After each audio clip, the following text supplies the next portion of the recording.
Bonjour à tous et à tous, je suis aujourd'hui avec Manon et nous allons vous parler d'un sujet qui nous tient à cœur.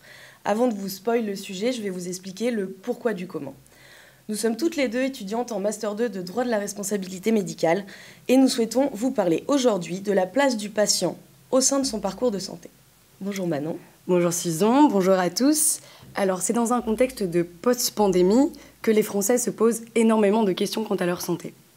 Anciennement, le patient n'avait qu'un rôle passif dans sa prise en charge. C'est vrai, c'est le médecin qui savait tout, c'est donc celui qui décidait.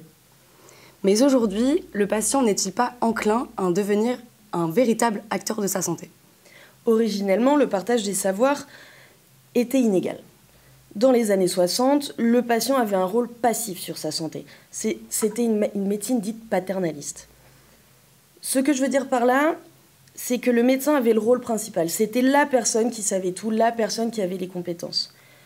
Le patient, lui, était dans une situation, finalement, qui le rendait inapte à prendre des décisions sur lui-même. Vous imaginez bien qu'au bout d'un certain temps, les familles des patients et les patients eux-mêmes ont commencé à saturer de ce pouvoir médical prédominant.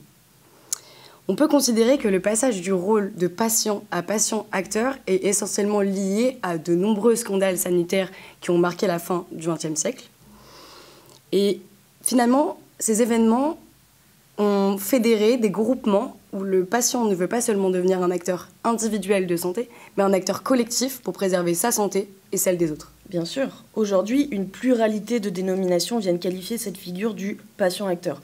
On entend parler de patient ressources, de patient médiateur, d'expert patient, énormément de termes. Ces nouveaux termes traduisent donc le passage d'un rôle de patient passif vers un rôle actif, dans lequel celui-ci est protecteur finalement de savoir et revendique un pouvoir lui permettant de dialoguer et de négocier avec les représentants de l'autorité médicale. En somme, le patient peut aujourd'hui personnaliser au mieux la prise en charge de sa santé. Il choisit son praticien, le consulte, possède un accès complet aux informations indispensables et consent librement aux soins conseillés.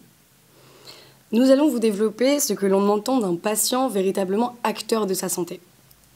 Mais comment foncièrement expliquer qu'aujourd'hui le patient s'éloigne d'une passivité historique quant à son rapport au médecin? Bah oui, Manon. Aujourd'hui, nous avons tous recours aux professionnels de santé dans le but d'obtenir un diagnostic, de se rassurer sur un mal de dos, un mal de gorge. Mais d'où vient ce besoin de devenir acteur de sa propre santé? En fait, de nombreuses affaires sont à l'origine de cet intéressement. En 1991, certains s'en souviennent très certainement, l'affaire du sang contaminé a mobilisé toute la population et a mis à mal la confiance de tous face à la communauté médicale.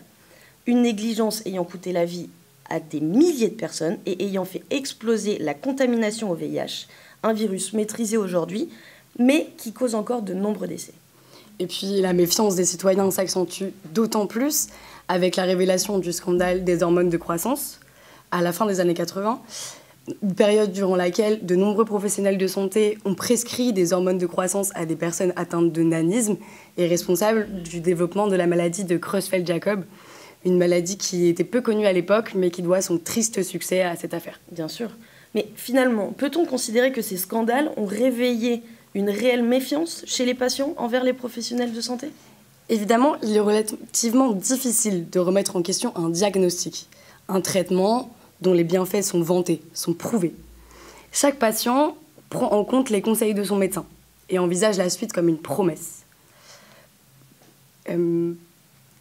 Tous ces événements développent inévitablement une méfiance de chacun à l'égard de ses praticiens d'une part, mais met en lumière surtout, pour la première fois, les dysfonctionnements et les carences de notre système de santé français.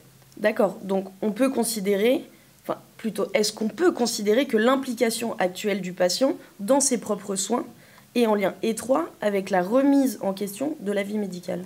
Alors, bien entendu, les professionnels de santé jouent un grand rôle dans la médecine d'aujourd'hui. Et face à l'appréhension des citoyens, ils n'ont pas eu d'autre choix que de recentraliser la médecine sur le patient.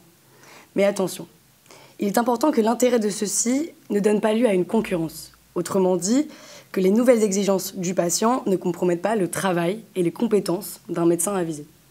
Ok, j'entends bien que les exigences de chacun évoluent. C'est une conséquence positive et une évolution inévitable quant au fonctionnement actuel de la société.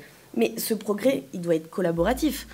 Finalement, la notion d'acteur de santé prend tout son sens lorsque le patient est dans une dynamique de participation. Soyons honnêtes, cette relation ne peut être évolutive que si le phénomène d'empowerment ne prend pas le pas sur le progrès, puisqu'il est responsable de l'affranchissement du patient quant à son professionnel en tentant de maîtriser sa propre santé. Ce phénomène peut avoir une résonance dramatique, notamment sur la prise de conscience du patient quant à sa maladie. Dans un premier temps, il va s'imposer un diagnostic ou prétendre pouvoir assurer son propre suivi, mais il faut se rendre à l'évidence que cela biaiserait la compréhension de sa maladie et ses perspectives d'évolution qui ne peuvent être déterminées finalement que par une consultation physique. Mais alors, comment favoriser sainement l'usage d'Internet dans le monde médical ? Et surtout, comment le patient peut-il s'impliquer bénéfiquement dans son parcours de soins et devenir un véritable acteur de santé ? Écoutez, ces dernières années, le patient s'investit de manière associative dans son processus de soins, un phénomène d'autant plus constaté dans le cadre de maladies chroniques de longue durée. Pour illustrer mon propos, j'ai en tête une association qui s'appelle Le Lien. Donc c'est une asso de banlieue parisienne et qui a pour but de défendre les victimes d'accidents médicaux, par exemple. En effet, on remarque que les associations de patients deviennent une véritable ressource pour les citoyens. Pour les personnes atteintes de maladies chroniques, par exemple, elles représentent un véritable soutien moral et pour preuve de son efficacité, on en compte en France aujourd'hui plus de 14 000. Le plus souvent, elles organisent des groupes de parole où les patients peuvent discuter de leurs symptômes, de leurs maladies respectives, de leurs évolutions et donner certains conseils. On peut considérer à l'évidence que la diffusion d'informations médicales par des personnes qui vivent la même chose a une importance cruciale dans la compréhension de sa maladie et permet donc d'atténuer un potentiel choc lié au diagnostic. Sans doute.